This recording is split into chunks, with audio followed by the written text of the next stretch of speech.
এই পর্বের সবচেয়ে বড় ধাক্কা ছিল এটাই, কোনো কিছু না ভেবেই রিশাদ সরাসরি গোলামের বুকে গুলি চালিয়ে দেয়। যখন একদিকে ঋতু তার ঘরে গোলামের জন্য বাসর ঘর সাজাচ্ছিল, নিজের রক্ত দিয়ে ভালোবাসার চিঠি লিখছিল, ঠিক তখনই গোলামের জীবন প্রদীপ নিভে যাওয়ার উপক্রম হয়। হাসপাতালে নেওয়ার পথে গোলামের সেই রক্তাক্ত অবস্থা এবং ঋতুর কান্না দর্শকদের চোখে পানি এনে দিয়েছে। টাকার ক্ষমতার লোভে মানুষ কতটা নিচে নামতে পারে তার এক চরম দৃষ্টান্ত নিয়ে হাজির হলো দুনিয়ার টাকার গোলাম 15। প্রাঙ্ক কিং এন্টারটেইনমেন্টের এই নতুন পর্বে নাটকের মোড় এমন এক জায়গায় গিয়ে ঠেকেছে যা দর্শকদের রীতিমতো স্তব্ধ করে দিয়েছে। পুরো পর্বে জুড়ে ছিল রহস্য, রোমান্স আর এক চরম বিশ্বাসঘাতকতার গল্প। গল্পের শুরুতে দেখা যায় দাউদ খানের সেই রহস্যময় 92 নম্বর লোকার নিয়ে, রিশাদের মধ্যে না। এই লোকার আর আন্ডারওয়ার্ল্ডের কিং হওয়ার নেশায় রিশাদ এতটাই অন্ধ যে সে তার নিজের মাকেও বিষ খাইয়ে মারতে দ্বিধাবোধ করেনি। অন্যদিকে আমাদের সবার প্রিয় শেজাদ ওরফে গোলাম এবং ঋতুর রসায়ন এই পর্বে এক অন্য মাত্রা পায়।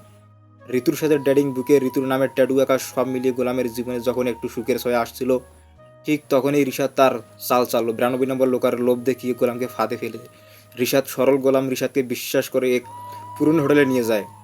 সেখানে কারিম চাচা নামের এক বৃদ্ধ তার জমানো সামান্য কিছু টাকা একটা লোকারে রাখতেন। কিন্তু রিশাদ যখন বুঝতে পারে গোলাম তাকে বোকা বানিয়েছে, তখন রাগে উন্মুক্ত হয়ে সে এক মারাত্মক সিদ্ধান্ত নেয়।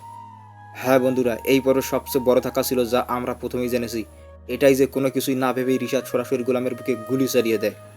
যখন একদিকে ঋতু তার ঘরে গোলামের জন্য বাসর ঘর সাজাচ্ছিল, নিজের রক্ত দিয়ে ভালোবাসার চিঠি লিখছিল, ঠিক তখনই গোলামের জীবনে প্রদীপ নিভে যাওয়ার উপক্রম হয়। হাসপাতালে নেওয়ার পথে গোলামের সেই রক্তাক্ত অবস্থা এবং ঋতুর কান্না দর্শকদের চোখে পানি এনে দিয়েছে। শোয়েব শান্ত এবং লামা আনসুর অনবদ্য অভিনয় এই পর্বটিকে এক অন্য উচ্চতার নিয়ে গেছে। বিশেষ করে শেষ দৃশ্যের ইমোশনাল ছিল জাস্ট অসাধারণ।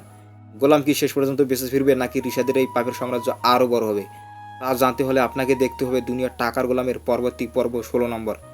আজকের রিভিউটি ভালো লাগলে অবশ্যই লাইক, শেয়ার এবং চ্যানেলটি সাবস্ক্রাইব করতে ভুলবেন না। ধন্যবাদ।